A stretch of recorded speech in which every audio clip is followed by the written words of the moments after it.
Ainu are an indigenous people, largely in northern Japan. They were only recognized as an indigenous people by the Japanese government in 2006. They were Japan's first people, and the government tried to wipe them from existence.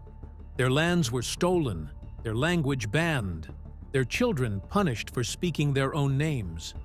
For over a century, the Ainu were erased from history. But then an explosive revelation came when scientists cracked open their DNA to find something totally unexpected. These so-called vanished people carry genetic secrets from before Japan even existed, and their blood exposes a lie the nation was built on. Who were they really? And why was the truth buried for so long? Let's find out. Before Japan, the world of the Ainu. They lived in Japan before there was a Japan, before rice, before writing, before the samurai, before even the concept of an emperor. For over 15,000 years, the Ainu people hunted bears, fished wild rivers, and prayed to spirits older than any nation-state. They were not an empire, but something far older. A culture shaped by cold winds, dense forests, and a way of life that made survival an art. They didn't build castles, they didn't write down laws, but they understood the soul of the land. And for that, they were almost wiped from the map. So why were they erased? What were they hiding? And what secret does their survival reveal about the true origins of Japan? The Ainu were a hunter-gatherer society that developed in what is now northern Japan, primarily the island of Hokkaido, and parts of Sakhalin and the Kuril Islands.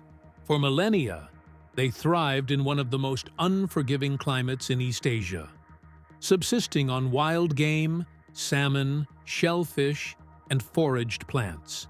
But their relationship with nature was not just about survival.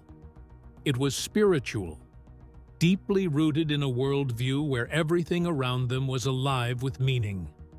The Ainu believed in Kamui, a spiritual force present in every living being and even in some non-living objects. Bears were not just animals, they were deities in animal form. Rivers were not just water, they were sacred flows of life. Even hunting tools could possess spiritual energy. This belief system wasn't metaphorical. It guided every decision, every ritual, every relationship they had with the natural world. If you were to meet an Ainu elder 500 years ago, they wouldn't greet you with a handshake. Instead, you might see them holding a carved prayer stick called anikupasui, offering words and sacred sake to the spirits before even speaking to another human. Their ceremonies, especially the Iomanti, or bear ceremony, involved raising a bear cub as an honored guest before ritually returning its spirit to the gods. To an outsider, this may seem brutal or bizarre, but to the Ainu, it was a profound act of reverence, sending a divine being home with every honor. They looked different, too. When early European explorers arrived in northern Japan in the 1800s, they were baffled by what they saw. The Ainu had features that didn't fit the standard East Asian profile. Many had thick, wavy hair and full beards, a trait almost unheard of in neighboring populations. Their eyes were often deeper set, their facial structures more rugged, and their skin tones could range more widely than those of mainland Japanese. Some 19th century anthropologists, blinded by their own racist assumptions, even speculated that the Ainu might be of Caucasian origin, a claim that has long since been disproven by modern genetics, but one that reveals just how distinct they were perceived to be. The word Ainu means human in their language, and this carried a powerful message.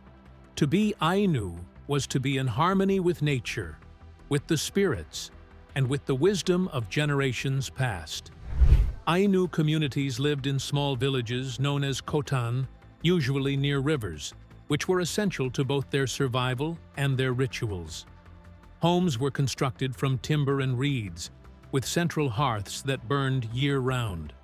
Clothing was woven from tree bark fiber and decorated with intricate, meaningful patterns, often believed to ward off evil spirits.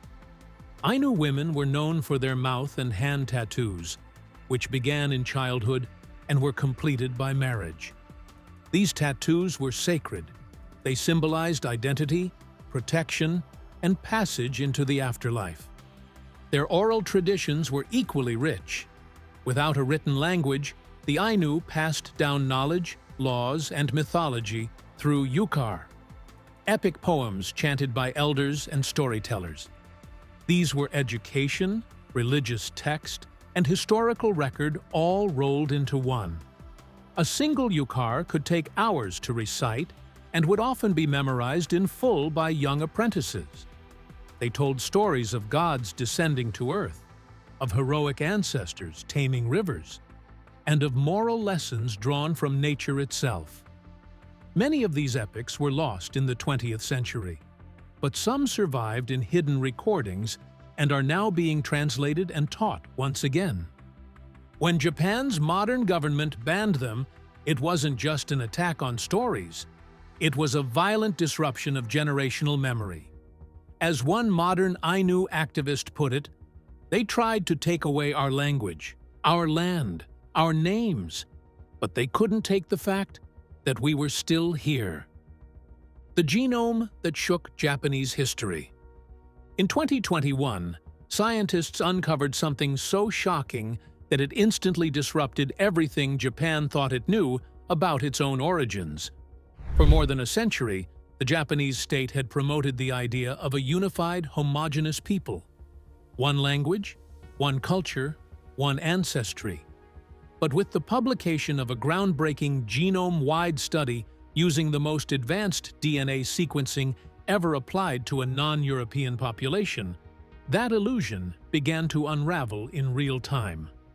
Researchers had analyzed the full genetic code of over 3,200 individuals from across the Japanese archipelago, down to every one of the roughly 3 billion molecular letters that make up a person's DNA. And in the process, they stumbled upon something astonishing. In central Hokkaido, nearly 44% of people still carry ancient Jomon genetic markers, the same genetic signatures found in the Ainu, Japan's original people. These weren't traces. They were living legacies. So if almost half the people in Hokkaido still carry this ancient DNA, how could the Ainu have ever been declared extinct? What else might be buried beneath the official version of history? To understand why this discovery matters so much, we need to take a step back. For decades, mainstream narratives taught in schools and museums presented a simplified model of Japan's origins. First came the Jomon people, a hunter-gatherer culture who inhabited the islands around 14,000 BCE, followed by the Yayoi migrants from mainland Asia around 2,300 years ago, who brought rice farming, bronze tools, and the foundations of modern Japanese society. According to this view, the Jomon either disappeared, were absorbed, or simply evolved into the modern Japanese population. It was a neat, linear story that conveniently left out the Ainu, or treated them as a curious footnote, a primitive tribe frozen in time, largely unrelated to the rest of Japan. But that's not what the DNA says. The 2021 study, conducted by teams from institutions including the National Institute of Genetics and the University of Tokyo, used whole genome sequencing to measure population structure, ancestry, and variation across Japan. What they found was not only a strong genetic signal linking many modern Hokkaido residents to the Jomon, and by extension to the Ainu, but also something much deeper. The Ainu had not merely survived cultural erasure. Their genetic blueprint had persisted with remarkable purity, resisting the widespread mixing that occurred in the rest of Japan after the Yayoi migration. While the average Japanese citizen today shares less than 10% of their DNA with Jomon ancestors. The Ainu population is believed to retain between 70 to 80% Jomon ancestry. A staggering number, considering the pressure they face to assimilate. One of the most powerful pieces of evidence comes from the Y chromosome, the strand of DNA passed down from father to son. The Ainu are one of the very few populations in the world where researchers found high frequencies of haplogroup D1b, a genetic marker that is both extremely rare and incredibly ancient. This haplogroup is virtually absent outside of Japan, and even within Japan, it is mostly found among the Ainu. To put it simply, D1b is like a genetic fossil, an unbroken signal from the past, surviving in a people the state tried to erase. You cannot fake that kind of continuity. You cannot rewrite it with textbooks. It lives in the blood. But the story doesn't stop at Japan's borders. Here's where things get even more surreal. That same Ainu DNA, those ancient Jomon markers, and that elusive D1b haplogroup also show strong connections to indigenous populations far beyond Japan, particularly across the northern Pacific. Genomic links have been detected between the Ainu and ethnic groups in eastern Siberia, the Russian Far East, and even certain Native American communities in North America. These aren't vague similarities. They're statistically significant overlaps that support a larger theory: that the ancestors of the Ainu were part of a wave of Ice Age migrations that crossed land bridges and island chains stretching from Asia to the Americas. Thousands of years ago, when sea levels were lower and vast ice sheets blanketed the Earth, humans didn't migrate in straight lines. They moved in slow, complex patterns across frozen oceans, following game, fish, and the seasons. The Ainu, it turns out, carry some of the last surviving traces of those journeys, genetic footprints left by some of the world's earliest coastal navigators. This genetic data has enormous implications. It suggests that the Ainu are not just a local ethnic minority, but living descendants of one of the world's most ancient and wide-ranging human migrations. Their survival is not simply a cultural issue, it's a global anthropological discovery. In many ways, their DNA functions like a historical archive, preserving records of Ice Age travel, adaptation, and isolation that no written language could ever capture. And that brings us to 2024. In yet another wave of breakthroughs, new research using improved population modeling techniques revealed that the origins of modern Japanese people aren't binary. The long-accepted dual ancestry model, that modern Japanese people came from just two groups, the Jomon and the Yayoi, is now being replaced by a tripartite model. According to this newer framework, there was a third ancestral group that contributed to Japan's population makeup, an enigmatic group with genetic signatures pointing toward Northeast Asia, possibly related to the historical Emishi people. The Emishi, like the Ainu, were considered outsiders by the early Japanese state. They resisted central rule, spoke different languages, and were gradually absorbed or destroyed during Japan's early imperial expansions. But now, through science, their presence is being written back into the story. These discoveries don't just rewrite academic models. They challenge something far more deeply held: Japan's national self-image. For over 100 years, the state promoted the myth of ethnic homogeneity. The idea that Japan is made up of one race, one people, one shared identity. This narrative was used to justify assimilation policies, colonial expansion, and the systematic erasure of minority cultures like the Ainu and the Ryukyuan people of Okinawa. But the genetic record doesn't lie. It shows that Japan, like every nation, is a product of complexity, mixture, and migration.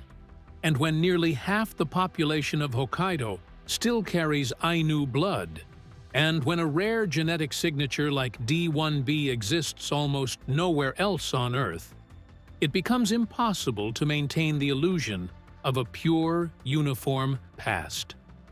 Why does this matter to the average viewer? Because this isn't just about Japan. It's about how nations decide who belongs and who doesn't. It's about how states construct stories and how science can challenge those stories with inconvenient truths. And most of all, it's about how something as intimate and invisible as your own DNA can contain a version of history that no school ever taught you. Here's the unsettling truth.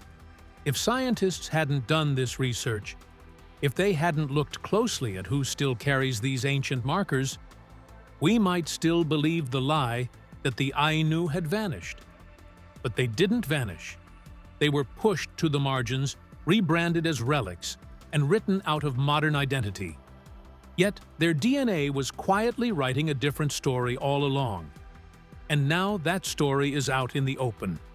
Ethnic erasure and how the Ainu were silenced. In the late 1800s, Japan underwent one of the fastest and most aggressive modernization efforts the world had ever seen.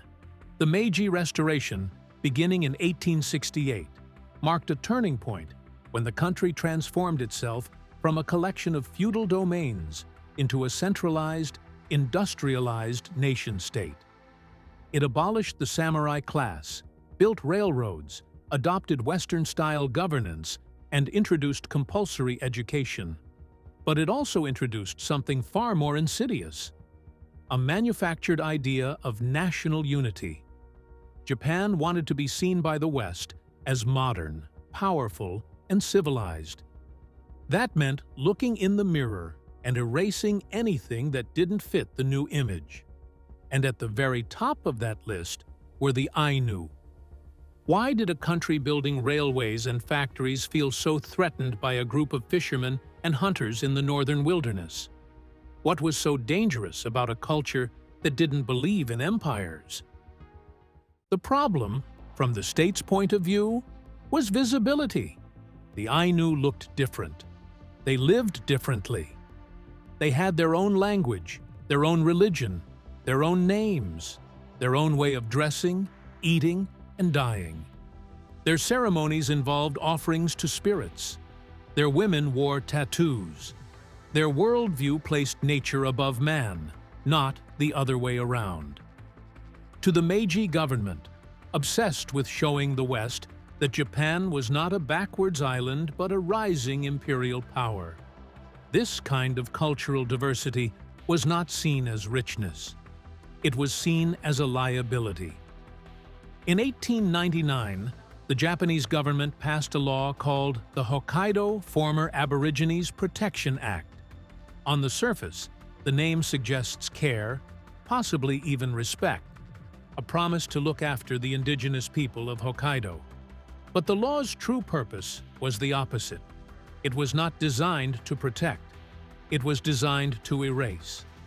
The language of the law framed the Ainu as former Aborigines, as if they had already vanished or evolved into something else, no longer in need of cultural distinction.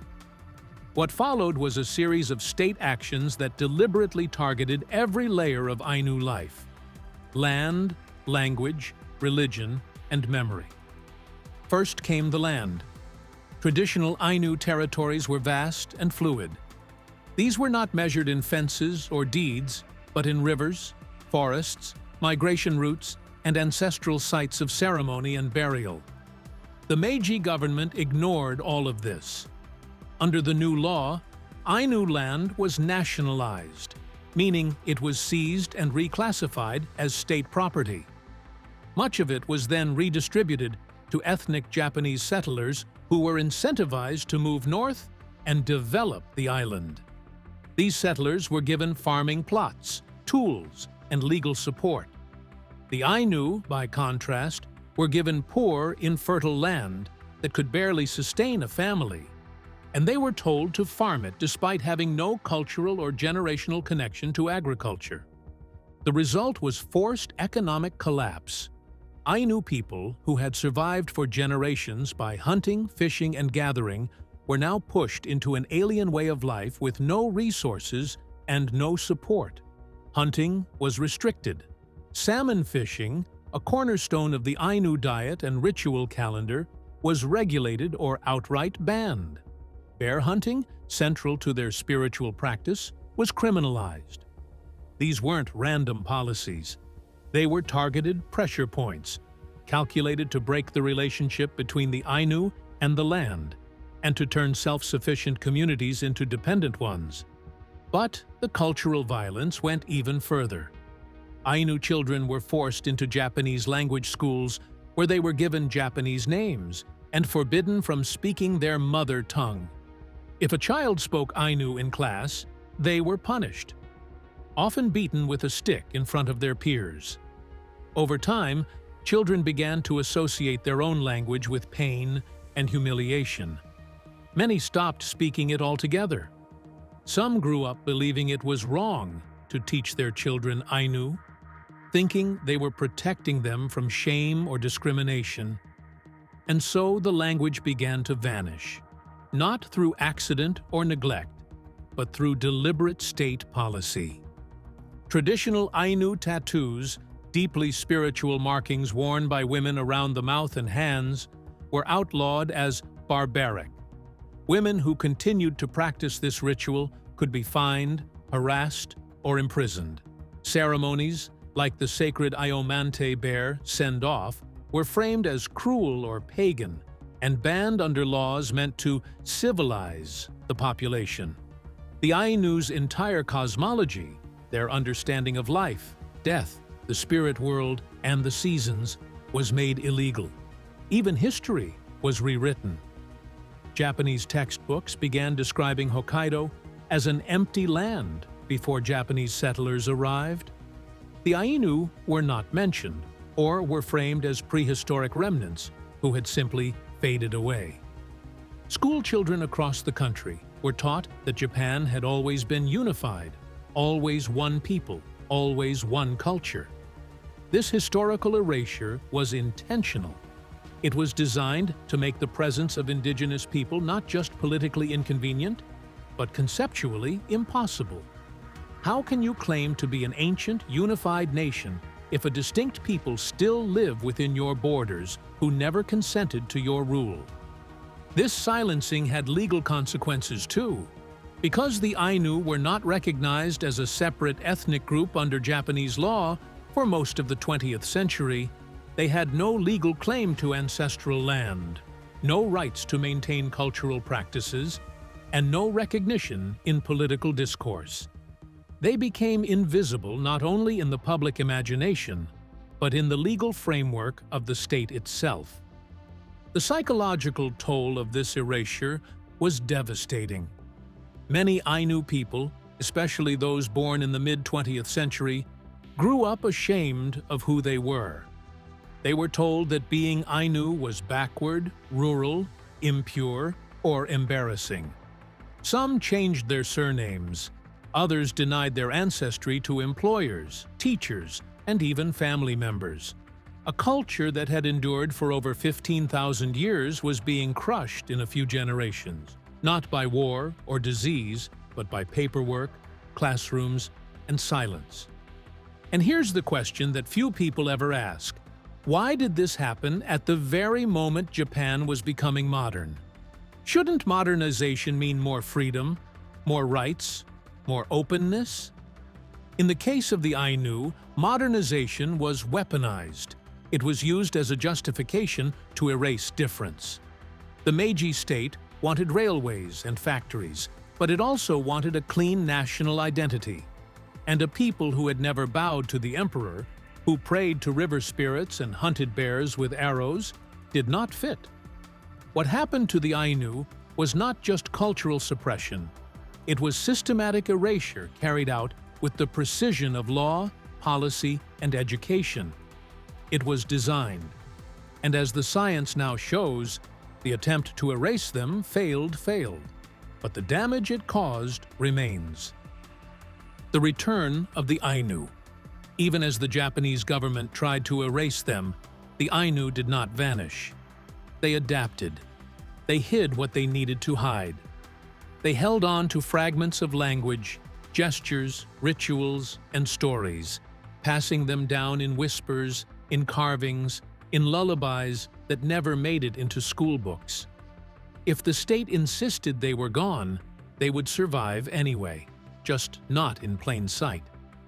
So how do you keep a culture alive when saying your name out loud can get you punished? In villages across Hokkaido, especially in rural and isolated areas, Ainu families quietly preserved pieces of themselves.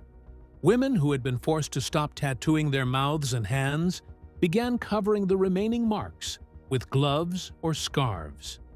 Grandmothers taught the patterns in embroidery instead, swirling protective motifs that once marked bodies now reappeared stitched into garments, wall hangings, and ceremonial cloths.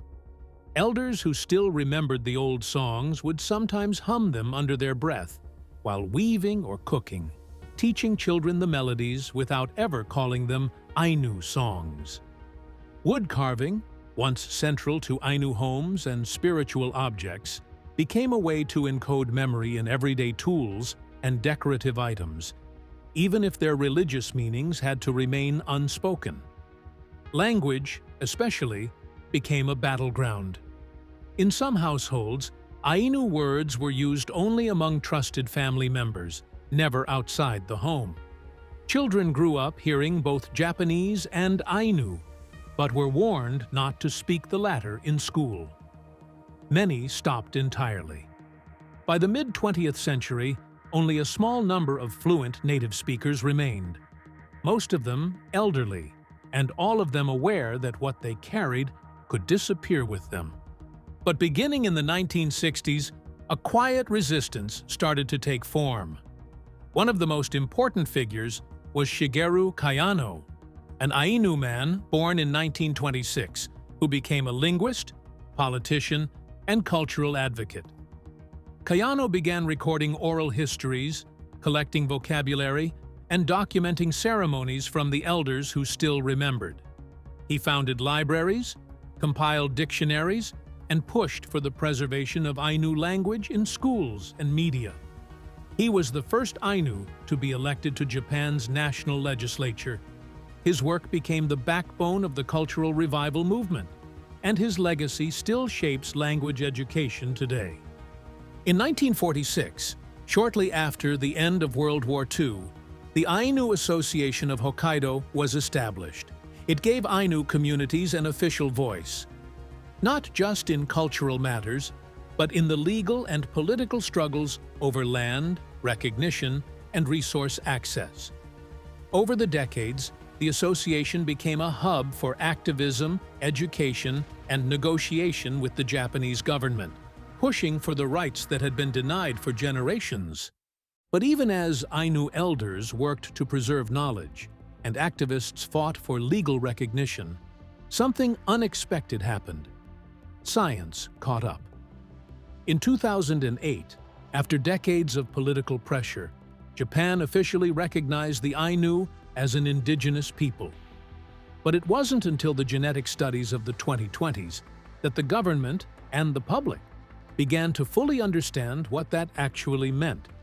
In 2021, the groundbreaking whole genome analysis of more than 3,200 Japanese individuals revealed what Ainu communities had long known, that their DNA wasn't just similar to Japan's earliest inhabitants, it was almost identical.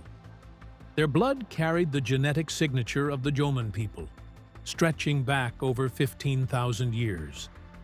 That same year, younger Ainu activists began drawing new strength from what the science confirmed. The old shame began to transform into pride. 2 years later, in 2024, another major study expanded this picture even further.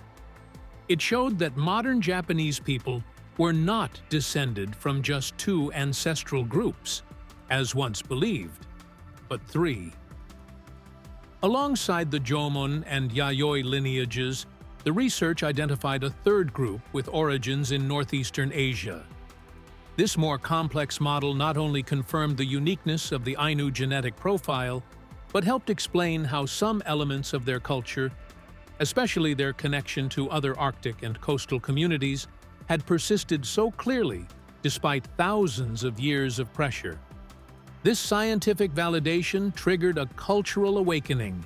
Language revitalization programs sprang up across Hokkaido, drawing from the dictionaries and recordings made by Kayano and others.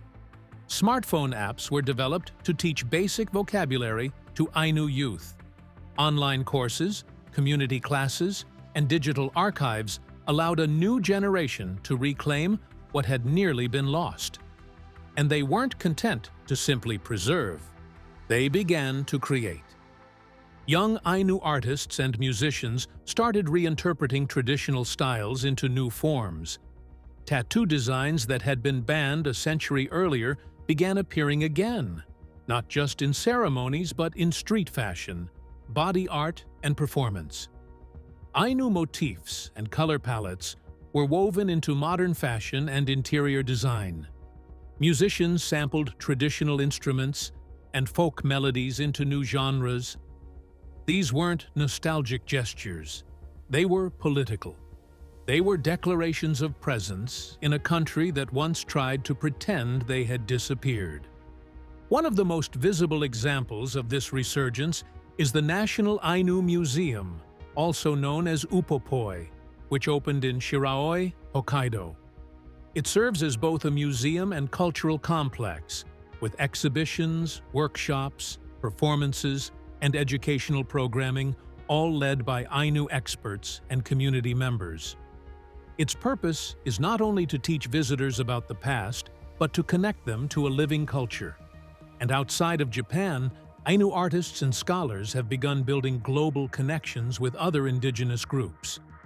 From Inuit communities in Canada, to Native American tribes in the United States, to Siberian peoples in Russia, many of whom share not just history, but similar genetic markers and colonial experiences. But survival is not the same as justice, and recognition does not always mean equality. In 2024, a Japanese court rejected a legal challenge by the Raporo Ainu Nation, denying their request for exclusive salmon fishing rights based on traditional practices. The court ruled that the river in question was public property, effectively overriding the cultural significance and ancestral claim. This decision, while framed in neutral legal language, was seen by many Ainu as another chapter in the long history of the state refusing to recognize their unique relationship with the land. Despite being officially recognized, Ainu people still face serious barriers. There is no self-governance, no autonomous territory, no land restitution, and no comprehensive legal framework that protects cultural practices under international standards. Japan has endorsed the United Nations Declaration on the Rights of Indigenous Peoples, known as UNDRIP, but many legal experts argue that it has not fully implemented its principles. There are no mechanisms in Japan comparable to treaty recognition, tribal sovereignty, or co-management systems seen in countries like Canada or New Zealand. Social stigma remains strong. Many Ainu still choose not to publicly identify themselves for fear of discrimination, especially in employment and education. Some families have only recently begun acknowledging their heritage after generations of silence. The trauma of cultural suppression has left gaps in family histories and a lingering sense of vulnerability. The Ainu were never defeated by war or disease. They were nearly erased by policy, silence, and shame. And yet they endured, in whispers, in thread, in bone, and now in data. Their survival is not accidental. It is deliberate. And as their voices return to the surface, so too does the question that still makes many in power uncomfortable. What does it mean to share a country with people your history books once said didn't exist? Thanks for watching.